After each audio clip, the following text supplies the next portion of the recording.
कभी कभी जीवन में कुछ पल ऐसे भी आते हैं जो आपको अंदर तक हिला कर के रख देते हैं। जब दूसरों के साथ में ऐसी घटनाएं होती हैं तो हमें ये सारी बातें व्यर्थ लगती हैं, और खुद के साथ ये घटनाएं होती हैं तब जा कर के पता चलता है हर जीवन की एक सत्यता का। मेरे साथ जो हुआ वो मैं आज आपके साथ में शेयर कर रही हूँ। कहते हैं ना कि जब तक खुद के साथ में घटना ना हो तब तक किसी भी चीज़ की अहमियत मालूम नहीं चलती है, चाहे वो घटना हो या है कोई और क्रियाकलाप हो। ये मैं सब्ज़ी बना रही हूँ ककोड़ा की, तो मैंने सोचा क्यों ना मैं अपने जो एक्सपीरियंस हैं आपके साथ में शेयर करूँ। कल जो मेरे साथ में हुआ वो मैं आपको बताऊँ, क्योंकि यूट्यूब पर काम करते करते आप सभी भी एक फैमिली हैं और अपनी फैमिली को अपने बारे में बताना मैंने ठीक समझा। मैंने सोचा कि क्यों ना मैं आपके साथ में अपनी जो घटना है उसे बताऊं। इस वीडियो के ज़रिए आपको बताने का मेरा बस यही एक मतलब है कि मैं आपके साथ में अपनी कुछ बातें साझा करना चाहती हूँ, बल्कि ऐसा कोई भी मेरा इंटेंशन नहीं है कि मैं आपको व्यूज़ के लिए या फिर और किसी बात के लिए मैं आपको उकसाऊँ। ऐसा मेरा बिल्कुल भी इरादा नहीं है। बस जो मैंने महसूस किया वो आपके साथ में बताना ठीक समझा। कल कल का टाइम था, कल तारीख थी 30 अगस्त। कल मैं 4 बजे शाम को दोपहर में कुछ देर के लिए सो गई थी। साथ ही साथ में मतलब लेट ही रही थी, ऐसी नींद नहीं आई थी। मैं अपने बच्चों को होमवर्क करा रही थी और बीच बीच में बच्चे जो पूछ रहे थे वो भी बता रही थी, लेकिन थकान समझें उसको या क्या समझें ये भी नहीं बता सकते, क्योंकि हुआ कुछ ऐसा कि मुझे 4:30 बजे तक अच्छी तरह से याद था कि मैं जग रही थी। इतनी नींद नहीं थी क्योंकि मैं बच्चों को बता रही थी बीच बीच में उनका होमवर्क।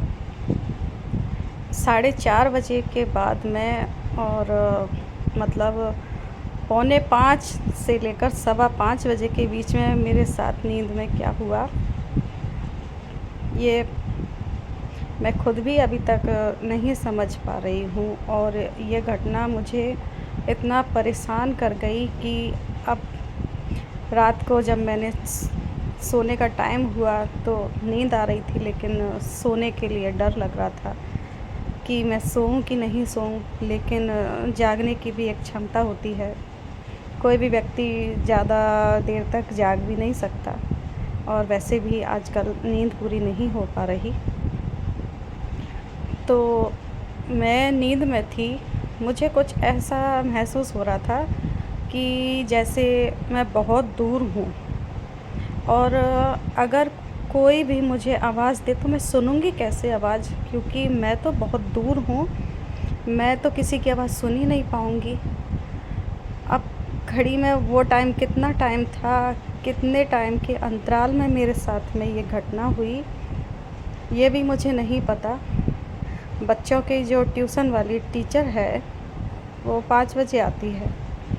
5 बजे वो आई और टीचर ने आकर के डोर बेल बजाई। अब कितनी बार बजाई ये भी पता नहीं, लेकिन जब टीचर आई, टीचर ने डोर बेल बजाई और मेरे बच्चे जो थे होमवर्क करके फ्री थे, मोबाइल देख रहे थे दोनों बच्चे।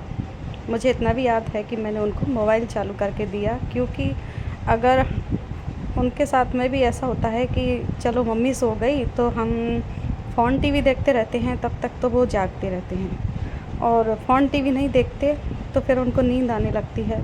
और टीचर के आने का टाइम होने वाला था, अगर मैं उनको मोबाइल नहीं देती तो दोनों के दोनों सो जाते, फिर टीचर को भी वापस लौट के जाना पड़ता। तो मैंने उन दोनों को फ़ोन दिया था उनका होमवर्क कराने के लिए, मुझे अच्छे से याद है। फिर 5 बजे टीचर आई, डोर बेल बजी, मुझे कुछ सुनाई नहीं दिया, कुछ भी सुनाई नहीं दिया। कितनी डोर बेल बजाई, कितनी देर बजाई पता नहीं। बच्चों ने जगाया, नहीं जगी, नहीं जगी बिल्कुल भी। और मुझे पता भी नहीं है कि उन्होंने कितनी आवाज़ लगाई भी कि नहीं लगाई, कुछ नहीं पता। फिर खुद मेरे हस्बैंड ने भी मुझको कई सारी आवाज़ लगाई, वो भी मुझे नहीं पता। फिर एकदम से उन्होंने लास्ट टाइम पे चिल्ला करके आवाज़ लगाई, चांदनी जग नहीं रही। तो एकदम से मैं जगी, जाग कर के मैंने घड़ी की तरफ सीधी, मेरी आदत है जागते ही मैं घड़ी की तरफ टाइम देखती हूँ, हमेशा घड़ी देखती हूँ, चाहे रात का टाइम हो चाहे दिन का टाइम हो, मैं घड़ी देखती हूँ। मैंने घड़ी देखी, 5:15 बज रहे थे। बोले घंटी बज रही है, सुनाई नहीं दे रही। तो मैं समझ गई कि 5:15 बज गए, टीचर आ गई होगी।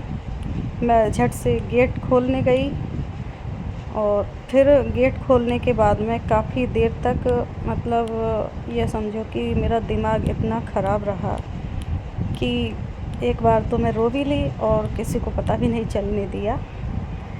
ये घटना मुझे इतना परेशान कर गई।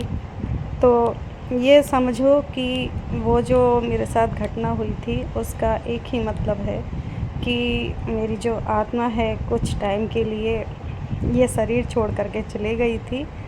और अगर दिन की जगह रात होती तो शायद पता नहीं क्या होता, लेकिन ये घटना दिन में हुई थी और इतनी सारी आवाज़ लगाने के बाद में मैं अपने होश में आ गई। ये बहुत अच्छा एक्सपीरियंस था मेरे लिए, दुखद भी था। क्या कहूँ क्या नहीं कहूँ, कुछ समझ में नहीं आ रहा। बस आपको बताना समझा मैंने। अगर ये घटना हो जाती तो बस यही है कि मरने से डर किसी को नहीं लगता, मौत जीवन का सत्य है और वो घटना किसी के भी साथ हो सकती है और होती है। बस बच्चों का ख्याल करके मैं अंदर तक टूट गई हूँ। बस इतना ही आपको बताना था। अगली बार आपके लिए कुछ ख़ास रेसिपी लेकर आऊँगी, तब तक के लिए बाय बाय।